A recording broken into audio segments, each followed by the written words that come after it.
Phil Hellmuth is looking down on Queen 6 suited. Pre-flop has already built a decent-sized pot, and we end up heads up with Phil Hellmuth against Ferdinand's ace-jack. Stacks are deep, they are chatting, but both know this is a spot where one big pot can flip the session. The flop comes paired rainbow. Ferdinand checks from out of position with what looks, on the surface, like top pair top kicker on a paired board.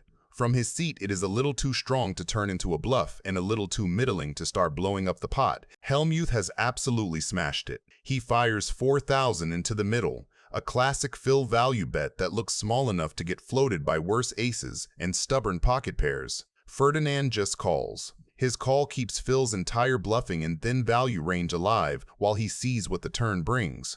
At this point, Phil is miles ahead, but the pot is already big enough that one card can flip everything. The turn is the 7 of clubs, and now the backdoor club flush is open. Ferdinand checks a second time, which from Phil's point of view is very comforting. When ace-jack or ace-king does not raise on this turn, it starts to look a lot like a pot-controlled one-pair hand or some give-ups that floated the flop. Hellmuth continues for 12,000. That sizing screams, I still have it. He is charging flush draws, extracting value from any ace, and making life miserable for pocket pairs that refuse to believe him on the flop. Ferdinand thinks, and again just calls.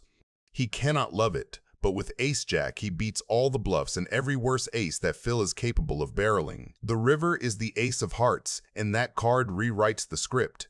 Ferdinand, who has been in check and call mode on flop and turn, now suddenly leads for 18,500. Cannon bets. I was waiting for that. That river bet is sneaky and brutal. From Ferdinand's side, it makes perfect sense. When the ace pairs, every queen in Phil's range is going to feel invincible. Is this even possible? I was thinking he was going to pay off 50,000 drawing to 2 outs. It was so sweet. Pot, and I was going to bet 30 in the end, and he was going to call me with his ace-10 or whatever. Oh, come on, are you serious? I mean, can this just keep happening to me? It's like, you got an ace, boss? 18-5, you'll see what I got. You called a pot size. What do you got? I got a queen. Phil calls. No stops today in the bus. Daniel Negreanu is looking down at pocket sevens. Ivey, always looking to apply pressure and dictate the pace, opens the action to 125,000 holding 9-8 offsuit. It is a highly speculative, loose open, relying entirely on post-flop skill. Instead of just calling to set mine, Negreanu decides to turn up the heat, executing a massive 3-bet. He wants to define Ivey's range immediately and push out the marginal holdings. However, Ivey is not easily intimidated. The flop falls a texture that guarantees a massive collision. Acting first, Negreanu faces a critical strategic decision. He could lead out to build the pot, but instead, he opts for a deceptive check. He is setting a trap, hoping Ivey will automatically fire a continuation bet with air or a weak king. Ivey, however, demonstrates his elite table awareness. He exercises perfect pot control and checks right back.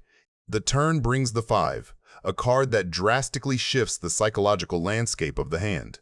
While it changes nothing about Negreanu's commanding set, it improves Ivey's straight draw, needing a 6 to go along with his middle pair. I'm all in. Phil shoves! I call. And Daniel calls! Set. Set's good. This could be it! Oh, I win. Oh, no, you need a 6. Never mind. Yeah. I didn't see that part. But I'm in good shape right now. I'm ahead. Best shape of his life. You never know. Yeah. Phil needs a 6. Don't do it to us. We got some drinking to do. 4 cards Ivey can hit. Something tells me Team Ivey's not exactly worried where their next meal's coming from. It's okay, he'll be fine. Maybe he's in good hands. Doesn't look like their first rodeo. You don't want to win like that anyway, catching a 6. Huh? You don't care, right? Just however it happens? That would be dirty. He won't. He doesn't want to win that way. He'd throw it back. If a 6 comes, he'd just throw it back. I sure would. He'd be like, you know what? No, I don't want it. I can't win like that. Bad for my reputation. The river card is a 10. All Daniel takes it down. Applause for both of these fantastic. 1-0. Whoa! Hey, Phil, the bad news is you got to sweep that up. Look at this. Read the fine print, brother. Yay! The loose cannon is looking down on 10-8 suited.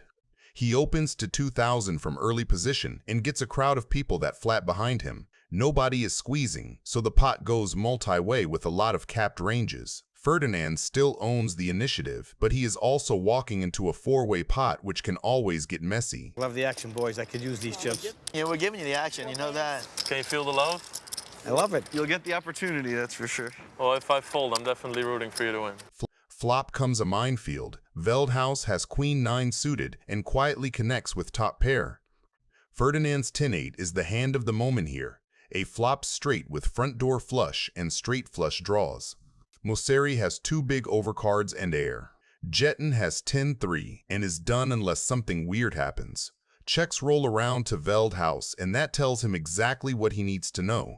Nobody screaming straight or a set, and Ferdinand did not stab as the pre-flop raiser. Veldhouse takes the lead for 5,700. I'm all in. And he's going all in again. Abe folds. I wonder who we're rooting for this hand. Probably rooting for me to fold. Ferdinand does not mess around. He rips it. With a flop straight and front door flush, his shove is the classic pressure play. You got some sick reads, Lex. You got reads on all of us. Yeah. Well, we know one guy that's rooting for you to fold. There he is. There he is. I know.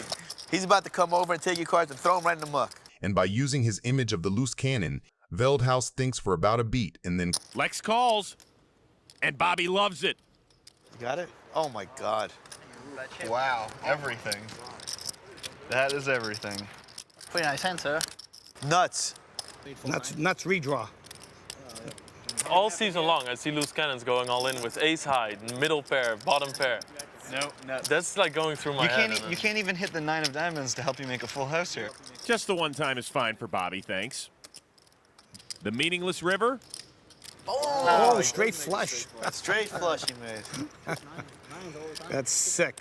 Ferdinand is looking down at pocket aces.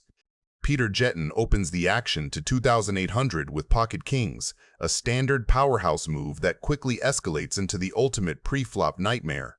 Sitting in the blinds, Ferdinand wakes up with pocket aces and puts in a 3-bet to 10,400, setting a lethal trap. A relentless leveling war ensues as Jetton fires back with a 4-bet of 27,800, only to be met by a massive 5-bet from Ferdinand for 85,400. This is the point of no return.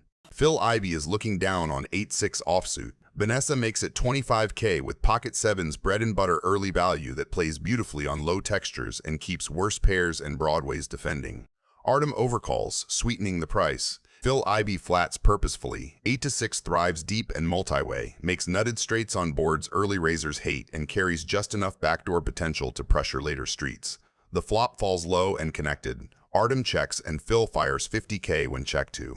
Into 2 players and on a dynamic board, that stab credibly represents sets, 2-pair, and strong draws, while letting him realize his equity with the open-ender plus the 6 of clubs as a valuable blocker. Vanessa just calls with top set. Raising with narrow ranges to strong draws and made flushes later, calling keeps Phil's bluffs and semi-bluffs alive, invites Artem to continue, and disguises the real strength of her hand on a texture that can shift quickly. The turn is the 10 of clubs, completing the front door. Artem checks again and Phil barrels 150K. That card is a green light for continued pressure. If he's bluffing, the club gives him story and leverage. If he's value, he wants to tack sets and 1-pair hands immediately. The 6 of clubs in his hand trims the strongest flush combos Vanessa can have. Vanessa's call is disciplined. She retains all her full house redraws, avoids isolating herself versus made flushes, and keeps Phil's entire range pointed at a river decision. The river is the 4 of hearts. No new club appears, but one of Phil's key rivers does. The straight gets there. Phil Ivey, everybody. Best in the world. Cracks 7s with 8-6, the classic. While we wait for Phil Ivey to make his decision, please click the like button. It helps out a lot, thank you. He chooses 400K, a polarizing bomb that plays perfectly against the range Vanessa has represented by calling twice. Overpairs without a club, 7s that didn't raise, and some cautious club hands.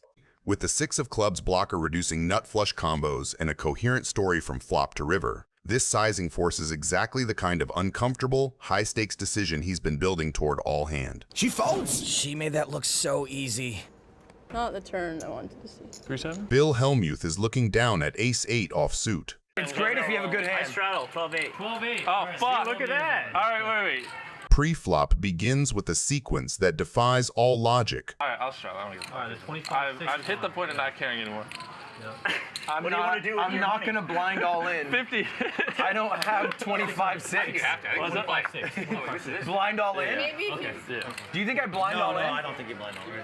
I'm all in. Are you all in? About 55,000. A moment where the pristine strategy of high-stakes poker is replaced by the sheer, unadulterated chaos of the creator game. Phil Hellmuth, the 14-time bracelet winner, he shoves all in, hoping to pick up the dead money. In a normal game, this might isolate a single opponent. But this is not a normal game. 55,000? No more content. Yes. Why? Because he wants to buy that. The pot that you don't know what your You cards owe me. are. You know what? You owe me, Botez, so I don't mind if you call. Did you expect if you were, Paul you know. 26? Yeah. What about taking advantage of our stupidity. I'm so happy you just said that. What about a Because that's 20, literally like, why would you all in? What do you mean? He's not going to call 26,000. 20K family pot, all right? I call. There's the call. Oh, are you trying to do the chips? Alan has ace-3, by the way. Does he call? I call. Oh my god. Can you call? God. And add another Keating has the biggest dick. I'm all in. 55,000 to it. Reese is all in. Wait, how much do you have? I'll let you count. This is 12-8 right here. Yes. And now we get an all-in over the top. Insane straddle. So let me get 56. I'm all in. Okay. Take it all. This is going to be somewhere in the neighborhood of a $300,000 Yeah, pull it. flip, I guess. I mean, obviously. By the way. 5. Oh, no, that's 80, 80, 80, 250. Put it in. 339,000 in there. Only times ever. I'm going to say this. He's stalling. Oh my God. Queen. Oh, that's A 3? wow.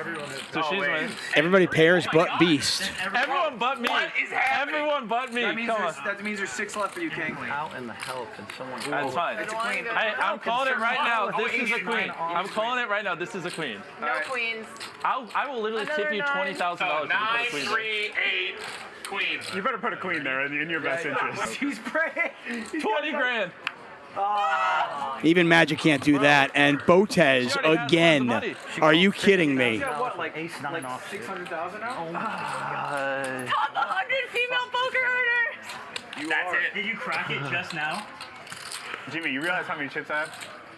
Bro, you know how many I have? I have like 10K left. I mean, what the fuck? She called $50,000 with an ace 9 offsuit, and I'm losing in this fucking game. What the fuck? That is literally why I knew this was going Shout out to be a game. What is happening? What is that? Well, at least, Bro, we're getting steamrolled.